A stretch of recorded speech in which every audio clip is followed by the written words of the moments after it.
লক্ষ্মী মাইতি। কত বছর বিয়ে হয়েছে? আমার 17 বছর। বাচ্চা আছে? একটাই মেয়ে।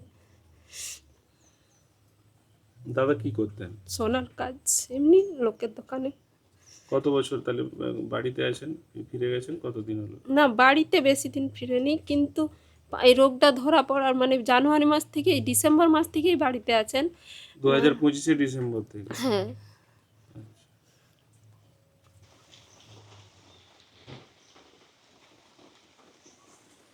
নমস্কার, আমি সৌমেন। এই বৃষ্টির যে মরশুম, একেবারে বর্ষাকাল, এই অবস্থাতেও বলা চলে প্রাণের ঝুঁকি নিয়ে একেবারে দুর্গম পথ পৌঁছেছি দাসপুরের সুরতপুরে শিবপ্রসাদ মাইতির বাড়িতে। এক প্রকার বিরল রোগে আক্রান্ত তিনি, সে সম্বন্ধে জানব। এই মুহূর্তে আপনাদের সহযোগিতা চাইছি ওনাকে বাঁচিয়ে তুলতে, পরিবারটাকে রক্ষা যাতে করা যায় সেজন্যই এই সহযোগিতা।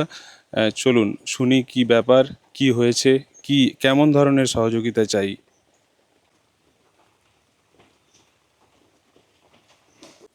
এই শিবপ্রসাদ বাবুর বাড়ি, মেঝেতে উনি শুয়ে রয়েছেন, পাশে ওনার স্ত্রী। আমরা সরাসরি জানবো যে কি বিষয়টা। দিদি, কি বিষয়টা কি? বিষয়টা বলতে কি, আমার স্বামীর এই জানুয়ারি মাস থেকে একটু রোগটা ধরা পড়েছে, মানে রক্ত কম হচ্ছে। ওইখানে রক্ত টেস্ট করার পরে আমরা মেদিনীপুরে যাই, 11 দিন ভর্তি ছিলাম। ওইখানে অনেক কিছু টেস্ট হওয়ার পরে লাস্ট বোন মেরো টেস্ট হয়। ওইখানে আনুমানিক একটা বললেন যে এটা অ্যাপ্লাস্টিক অ্যানিমিয়া। তারপরে আমাদেরকে কলকাতায় যেতে বললেন। ওইখানে গেলাম, ওইখানেও অনেক কিছু টেস্ট করার পর তার বোন মেরো টেস্ট হলো একবার। তারপরে তাতেও কিছু টেস্ট কম ছিল। 1 মাস ওষুধ খাওয়ার পরে রক্তটা যখন বাড়ছে নি, আবার টেস্ট হলো 1 মাস পরে। তখন আবার টেস্ট হতে তখন শিওর হলেন যে প্লাস্টিক অ্যানিমিয়াই হয়েছে, এর জন্য ওষুধ খেয়ে কিছু হবে নি, তার জন্য বোন মেরো ট্রান্সপ্ল্যান্ট করতে হবে। আমরা হয় ভাই বোনদের কাছ থেকে নিয়ে তাদের যদি ম্যাচ করে তবেই হবে, না হলে হবে নি। সেরকম তো কোনো পজিশন নেই। তাতেও অনেক টাকার ব্যাপার, যেটা আমাদের সামর্থ্যের একদমই বাইরে। কিন্তু তারপরেও ডাক্তারবাবু বললেন ওষুধ খেতে খেতে যে একটা ইঞ্জেকশান দেওয়া যায়, এতেও 8-9 লাখ টাকা খরচা হবে।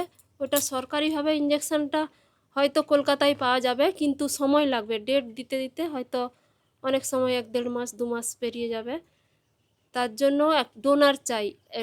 বাইরে থেকে অনেক টেস্টও করাতে হবে, আর ডোনার 15-20 জন ডোনার, বি পজিটিভ রক্তের গ্রুপের ডোনার চাই, যেটা আমরা অনেক খুঁজেছি পাইনি। তার জন্য এই ব্যবস্থা নিচ্ছি। আর সরকারি এই মোটামুটি যে এই যে অ্যাপ্লাস্টিক অ্যানিমিয়া, যেটার হচ্ছে মূল বিষয় যে রক্তের সমস্যা, একটা বিরল রক্ত ঘটিত রোগ। আর এই রোগটা থেকে নিরাময় পেতে গেলে রক্ত প্রয়োজন। আপনার স্বামীর বি পজিটিভ রক্ত, এবং সেই রক্তই চাই। আর এই রোগটা হলে শরীরের যে সহনশীলতা, শরীরের যে ক্ষমতা, তা ক্রমশ হ্রাস পায় এবং রোগী দুর্বল হয়ে পড়ে এবং রক্তাল্পতা দেখা যায় এবং রক্ত দিতে হয়। প্রত্যেক সপ্তাহে আপাতত রক্ত দিতে হচ্ছে, মেদিনীপুর হাসপাতালে গিয়ে রক্ত দিতে হচ্ছে। শরীরের যে প্রতিরোধ ক্ষমতা সেটাও কিন্তু একেবারে থাকে না। পরবর্তীকালে এই রক্ত দেওয়ার মাধ্যমে, বিভিন্ন ঔষধ দেওয়ার মাধ্যমে প্রতিরোধ ক্ষমতা ফিরে পেলে তবেই কিন্তু রোগীকে সুস্থ করা সম্ভব হয়, তাই তো? হ্যাঁ, যার জন্য একটা ইঞ্জেকশন লাগবে, এটিজি। ওই ইঞ্জেকশনটা দেওয়ার সময় ডোনারটা লাগবে।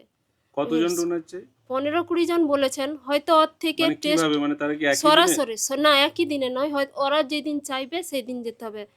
মানে মানে ধরুন 15-20 দিন ধরে দিতে হবে না, রক্ত? 4 দিন ধরে ইঞ্জেকশনটা যে দেয়া হবে 4 দিন ধরে। ওই সময়ই এটা কোথায় হবে এই ওটা প্রক্রিয়া? কলকাতাতে এনআরএস হসপিটালে বলেছেন। এবার আমরা মেডিকেলেও দেখিয়েছিলাম, ওইখান থেকে আমরা ভর্তিও ছিলাম রক্ত নেওয়ার জন্য। কতজনকে পেয়েছেন আপাতত? আপাতত অনেক জনের মধ্যে 2 জনকে পেয়েছি। 2 জন পেয়েছেন? হ্যাঁ। তাহলে 15-20 জনের মধ্যে এখনো প্রায় 17-18 জন চাই। হ্যাঁ, 17-18 জনকে চাই। আপনি কি বলবেন, মানে দর্শকদের আপনি কি বলছেন এই ডোনারটা আমার স্বামীর জীবনের জন্য আমি ডোনার চাইছি, জীবনটা রক্ষার জন্য। যাতে তাদেরকে কি কলকাতা যেতে হবে? কলকাতা গিয়ে সরাসরি দিতে হবে, এটাই ডাক্তারবাবু বলেছেন। তার ডেট কিছু ফিক্সড হয়েছে? না, ডেট ফিক্সড হয়নি এখনো। মানে ডোনারটা ফিক্সড হলে তাহলে ফিক্সড হলে ডেটটা তারপরে আমরা যাব, ওইখানে গিয়ে তারপরে বললে ডাক্তারবাবু বলবেন যে কবে চাই।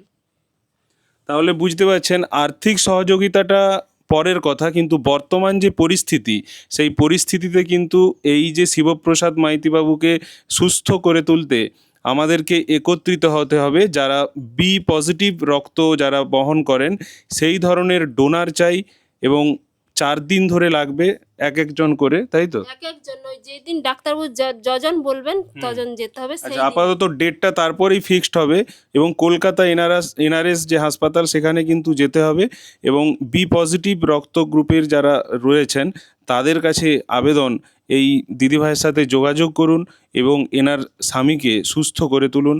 আপনাদের এক ফোঁটা রক্তই কিন্তু এই মানুষটা সোজা হয়ে দাঁড়াতে পারবে, আবার কর্মক্ষম হয়ে উঠবে। উনি বলছিলেন যে ওনারা বলা চলে সহায় সম্বলহীন। কোনো রকমে এই বাড়িটুকু করতে পেরেছি, না হলে আমার একদমই নিঃস্ব। সকলের কাছে সাহায্য চেয়ে আমাদের এই চিকিৎসা চলছে। আপনাদের কাছে অনুরোধ, আপনারা যদি কিছু পারেন, কিছু সাহায্য করলে আমরা উপকৃত হব। আপনাদের সাথে যোগাযোগ করে নাম্বার? আমার ফোন নাম্বার আছে, দিতে পারি, আর না হলে কিউআর কোডটা দিতে পারি। আপনার নাম্বারটা বলুন, আপনার সাথে কথা আমার নাম্বার হল 9609481920। এই নাম্বারেই কিন্তু কথা বলতে পারেন এই দিদিভাইয়ের সাথে। বি পজিটিভ যারা রক্ত রয়েছেন তাদের রক্তের যারা গ্রুপ যারা বহন করছেন তারাও কথা বলুন, এবং দিদিভাইকে যদি আর্থিকভাবে সাহায্য করতে চান তো এই নাম্বারেই ফোনপে আছে। এই নাম্বারে ফোনপে নেই। এই নাম্বারটা আচ্ছা, ওটা আমি এই ভিডিওতে দিয়ে দেব, কমেন্ট বক্সে ফার্স্ট কমেন্টে অবশ্যই থাকবে সমস্ত ডিটেলস। প্লিজ অনুগ্রহ করে এই মানুষটাকে বাঁচান, সুস্থ করে তুলুন। আমাদের আপনাদের একটু প্রয়াসে কিন্তু এই পরিবারটাতে হাসি ফুটে আসতে পারে। একটু দয়া করবেন আমাদের। আপনার নাম? লক্ষ্মী মাইতি। কত বছর বিয়ে হয়েছে? আমার 17 বছর। বাচ্চা আছে? একটাই মেয়ে। দাদা কি করতেন? সোনার কাজ, এমনি লোকের দোকানে। কত বছর তাহলে বাড়িতে আছেন, ফিরে গেছেন কতদিন হলো? না, বাড়িতে বেশি দিন ফিরেনি, কিন্তু এই রোগটা ধরা পড়ার মানে জানুয়ারি মাস থেকে, ডিসেম্বর মাস থেকেই বাড়িতে আছেন। 2025 ডিসেম্বর থেকে? হ্যাঁ।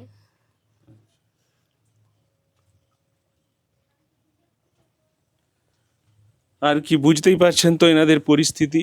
আমিও কিন্তু এই বৃষ্টি মাথায় নিয়ে ছুটে এসেছি। ওনারা অনেক দিন থেকেই বলছিলেন যে একটু জানাতে বিষয়টা, যদি আপনারা কিছু হেল্প করতে পারেন। সেই সাহায্য সহযোগিতার আশাটুকু নিয়ে কিন্তু এই ভিডিও করা। আশা করি আপনারা পাশে থাকবেন, এই পরিবারটাকে অন্তত সুস্থ করে তুলতে পারবেন, এই বাচ্চাটার মুখে হাসি ফোটাতে পারবেন, এটা আমাদের আশা থাকবে।